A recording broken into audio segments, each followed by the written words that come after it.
wrote earlier this year, how do you assess the current state of support for Tibet internationally? I think there is a lot of interest. Unlike before, it's mainly because of China's behavior and also because of the Ukraine war. There is a lot more interest in Europe. Everybody wants to know more about China. So these days when we visit them, they take note of a lot of things about China, about Tibet. And of course, we just don't talk only about Tibet or East Turkestan or Hong Kong, but also about China, its vulnerabilities, and then the international political situation, what are the challenges and opportunities for Tibet, those kind of things. So yeah, it has been quite productive. Absolutely. Let's talk about the Resolve Tibet Act here in the United States. So this bipartisan bill was reintroduced in Congress last year, which coincided with one of your previous visits to DC. Since then, it has passed the House Foreign Affairs Committee. Right. It's passed the entire House. Yeah. And then just this week, it'll be up for a hearing in the Senate Foreign Relations Committee. And we obviously hope it'll be approved there. And this episode will air after that meeting. But this bill, once it gets through the committee, it will move to the floor of the Senate for a vote. And from there, it could move to the president's desk to be signed into law. The CTA, the Central Tibetan Administration, has been supportive of this latest congressional initiative. Mm. What does it say about this bill that Congress is clearly making it a priority to pass it? Since I came into office in May 2021, the official policy of the Central Tibetan Administration is the middle way. So when we talk about middle way, then you talk about extreme polarities. If there are no polarities or extremes, then there's no middle way. So to get value for the middle way, you have to recognize the polarities. So the one polarity is the historical status of Tibet as an independent state, and the other polarity is the present situation of Tibet under the communist Chinese government, the repressive Chinese government. Therefore, we decided that just because I'm the Sikyong, I can't change the policy, and the Central Tibetan Administrative Parliament just by themselves cannot change the policy. So we will have to go through a referendum if there needs to be a change in policy. So that we are committed to following the middle way policy that was initially proposed by His Holiness and approved by the larger number of Tibetans through a public opinion, and then unanimously laid down by the parliament. So this is the official policy. So based on this policy, if there is no recognition for the historical status of Tibet or the present repressive situation inside Tibet, there is no leverage for the middle way. So we started change in our strategy in terms of focusing on the historical status of Tibet. So since then, we all know that the International Campaign for Tibet, the Office of Tibet here, the Tibetan communities in the United States, the lobbyists, everybody worked together with the Congress over the last more than 1.5 to 2 years, as you mentioned. This being reintroduced this time again. So we're very, this is a fruit of our joint labor. And I think this will be very consequential for our movement, because there is not one single country who challenges Tibet's historical narrative that is all too pervasive, spread by China internationally. So if this bill gets passed, then it becomes a law in the United States. And it becomes a mandate for the State Department also to counter China's false narrative on the historical status of Tibet. And once we get the presidential accent, the very reason why I'm also here is this time is because we are only halfway through, having got this through the House. So it's marked up for tomorrow in the Senate Foreign Relations Committee. And then if it gets approved in the committee, then it'll go to the Senate floor, and with the presidential action, it will become a law. And this could become a very good tool for us to work with other countries like Canada and Europe and the free world, to look at possibilities to pass similar laws or resolutions depending on the form of governments they are in and the situation they are in. So the Tibet Resolve Act is a very important legislation, a very important piece of legislation that challenges China's narrative on Tibet. And it also, in a way, recognizes that Sino-Tibet dispute or conflict is still unresolved. And that's a powerful tool. Thank you. That's very well said. On a wider level, the Resolve Tibet Act is the third major bipartisan bill on Tibet to advance in Congress in the past few years. In 2018, Congress passed the Reciprocal Access to Tibet Act, which led the State Department to ban Chinese officials from entering the United States over their role in keeping American citizens out of Tibet. Then in 2020, the U.S. enacted the Tibetan Policy and Support Act, which dramatically expanded U.S. support for Tibetans and for His Holiness the Dalai Lama and the Tibetan Buddhist community's right to determine his succession. And now the Resolve Tibet Act is working its way through Congress. What does this support from the United States mean to the Tibetan people? Well, it definitely means a lot because U.S. is the only government that has a law on Tibet.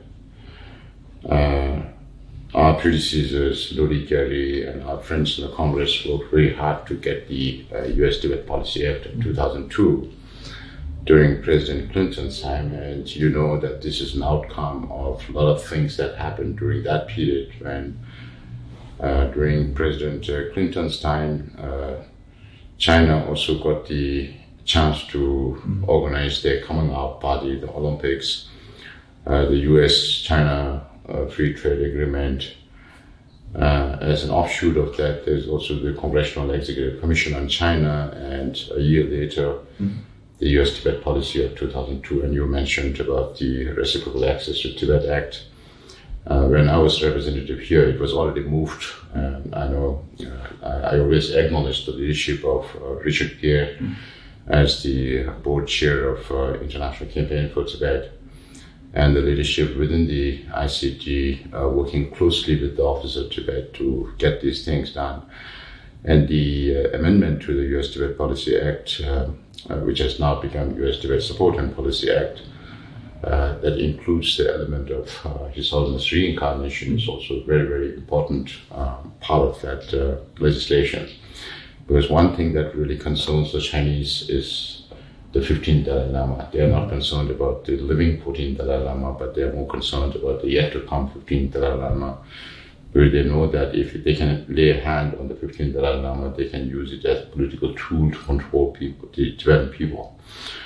And the Reciprocal Access to Tibet Bill is also very important in the sense that in diplomacy, reciprocity is the norm. If Chinese citizen has a visa to come to the United States, they can visit any part of the United States, whereas a US citizen, if they have a visa to go to China, they need another permit to go into Tibet. So there were sanctions and counter-sanctions, but I think these are progressive in nature to make China accountable for their actions on human rights, on religious freedom, on protection of Tibetan environment, and Tibetan way of life. At present, under President Xi Jinping's leadership, everything, every policy, every program is aimed at destroying the identity of the nationalities, including Tibetans, his Turkestanis, or Mongolians. And we also see the whole overall China, there is a lot more control and surveillance with the anti-espionage law that has now gone down to the grassroots, where people live in fear. And every individual is now reduced to a barcode, and you're always afraid of being blacklisted all the time. And you live in constant fear. And then you also have the amendment to the national security law, which makes it very, very difficult for people. And they've also introduced the data security law. So all these are not helping China. So at the present moment, you have China wants to keep its hegemonic ambitions in the region and globally. Now they're not talking only about China, they're talking about global security, global economic, global civilizational initiatives. So they want to export their forms of governance and their interpretation of what basic principles should be. So in that sense, these laws are a real challenge to the Chinese government and an attempt to make them accountable for the wrong things they are doing. And hopefully, maybe not immediately, but this will, in the long run, will help China or bring positive changes to China. And we also tell the governments that we meet that please don't look at us as victims of communism. If you can look at us as partners or allies. Nobody wants anarchy in China. It's the second largest economy. It will have serious consequences to the whole world. But if you want to bring positive changes in China, then you need both internal forces and external forces. And we are the internal forces, the Tibetans, the Turkestanis, or Mongolians, or Hong Kongers, even Taiwanese. So all these help us to reach out to other governments and tell them this is what the United States have done for us. So is there anything that they can also, support these initiatives? Yeah, absolutely. We've talked a lot about the U.S. government, but you are the democratically elected Sikyong, or president of the Central Tibetan Administration, which provides democratic governance for Tibetans in exile. Can you give us an update on the work of the CTA and what some of your current projects are? Our two responsibilities, one is to resolve the Sino-Tibet conflict, and other is to look after the welfare of the Tibetan diaspora community, mainly in India and Nepal. We have a very small population in Bhutan now. So we discussed about the political side, but I always tell our people and also our supporters that we have to realize certain realities. And if we have to resolve the Sino-Tibet conflict through the middle way policy, then it is based on non-violence. It's based on a negotiated solution. It's based on a mutually beneficial solution that would be lasting. And this message, I think, is very, very important for the world at the present time. As His Holiness says, we expected this 21st century to be more peaceful century because people are now more educated, people are much more economically better than before. But unfortunately, because of the actions of few leaders, the world has entered into this turmoil of violence everywhere, whether it's Ukraine, Russia, or Gaza. Now you have Iran, Israel. A lot of things going on. So the message of peace and non-violence is very, very important. Then the other reality is that till such a time, so the reality here is that if there has to be a peaceful resolution, there is no other way than by talking with the Chinese government. I have admitted to having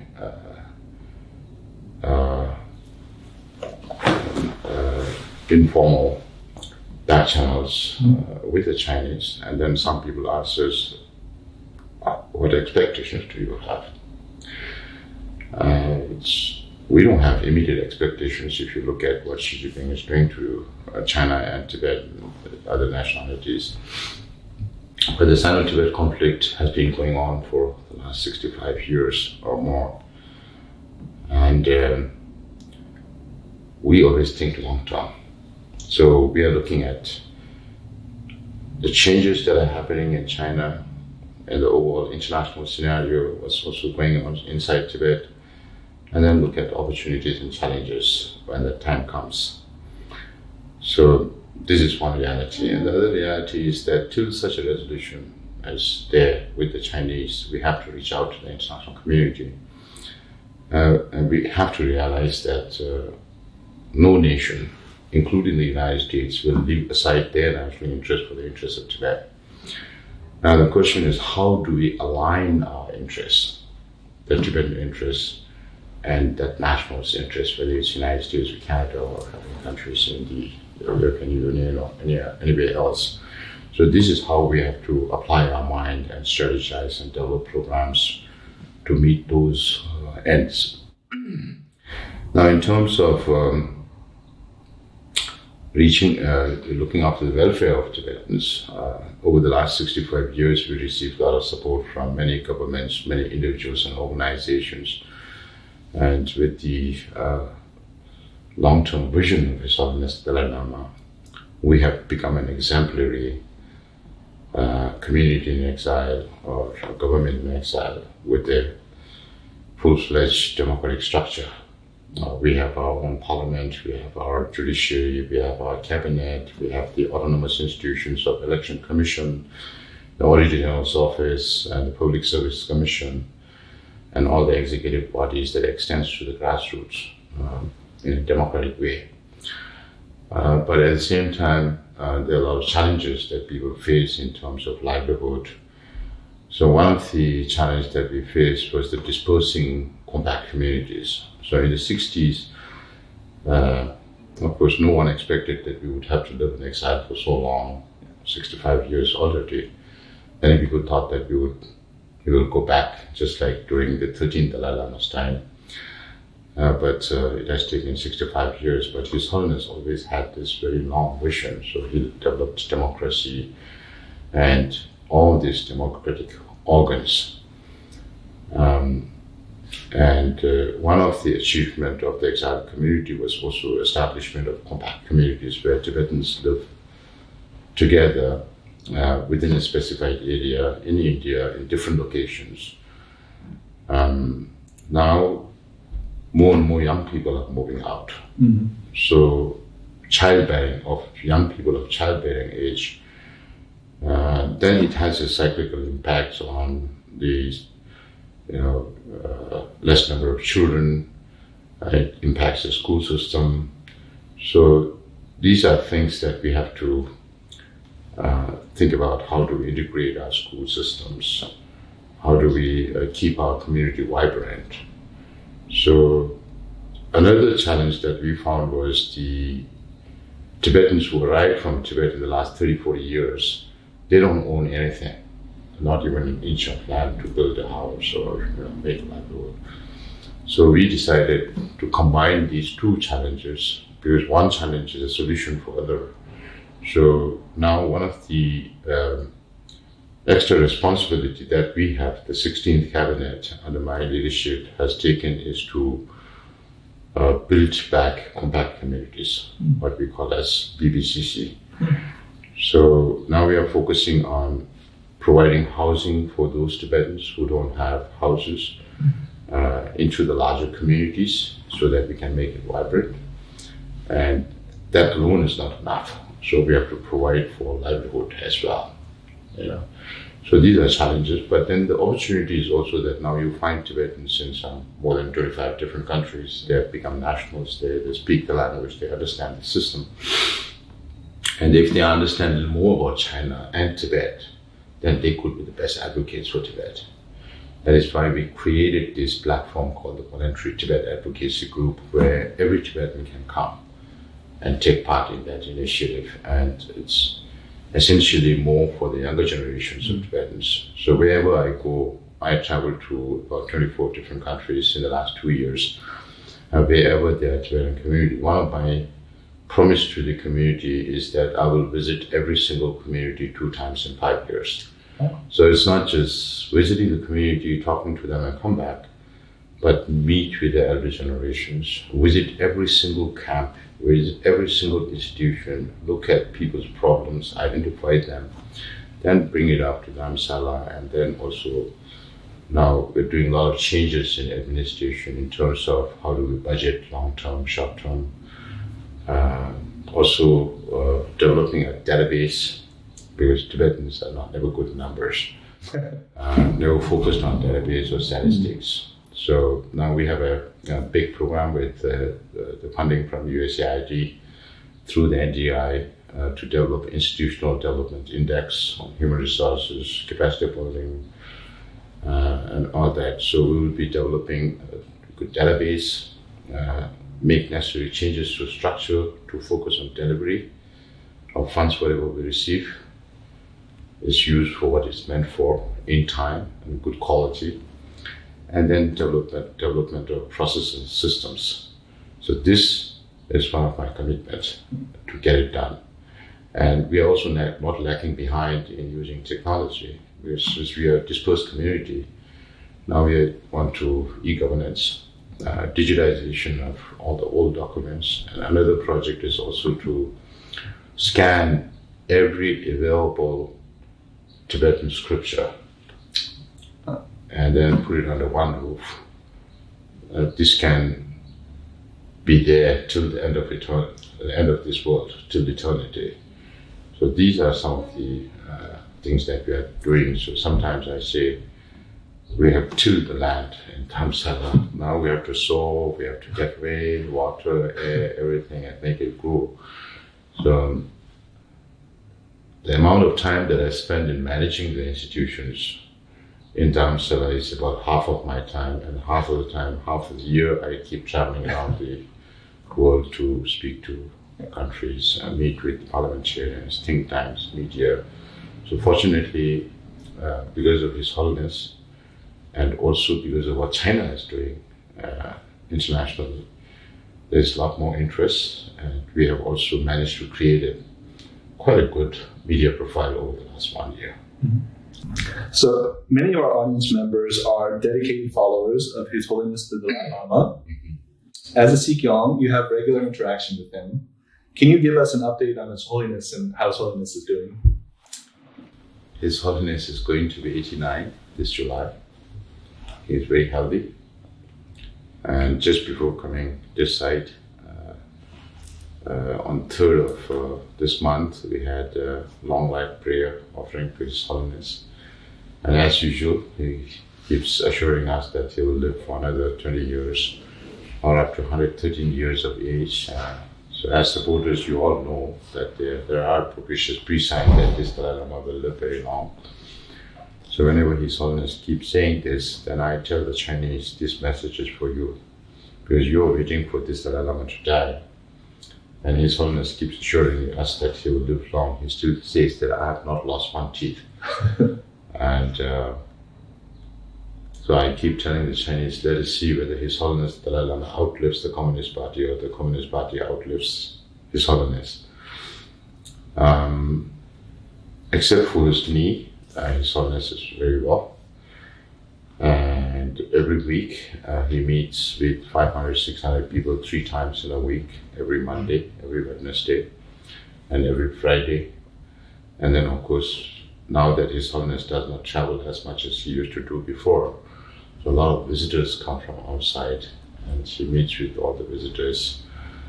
And annually he makes a sojourn to Gaya, where he gives teachings. Mm-hmm. And every July, August, His Holiness travels to Ladakh because the climatic conditions there are much more suitable to his health. And I personally meet with His Holiness whenever I have to update him on what we are doing, and also seek His Holiness guidance on, more particularly on Sino-Tibetan relations. Otherwise, all the administrative work, we are doing it by ourselves, and we are able to do it all because of His Holiness. Absolutely. Thank you very much for that update. I have one final question for you. What is your message for our ICT members who have been steadfast supporters of the Tibetan people for many years? I think one of the reasons why we have been so successful in the United States is because of the establishment of International Campaign for Tibet, starting from Tenzin Namgyel Drepung way back in 1989, succeeded by Lori Gary, and then all the board members who have been there for a very, very long time. And there have been successive leadership in ICT who has worked very hard to get to where we are today. And today you have Richard here as the chairman of the ICT board, and his commitment is incomparable. Of course, I had relations with him much before I became Sikyong, because I was in the parliament for 20 years and speaker for 7.5 years. But since I assumed the Sikyong's role, this is perhaps my fifth visit to Washington, D.C., except for one time when Richard was not very well. Even when he was not very well, he was online with us. So he has been there all through with us, and his leadership has been very, very powerful and very impactful, not only at the Hill, but in other domains as well. So the mantra of the success and sustainability of International Campaign for Tibet is also due to John Ackley's idea of having membership. When you seek funding, you might get a large funding at one time, but if that might, go away once it's done.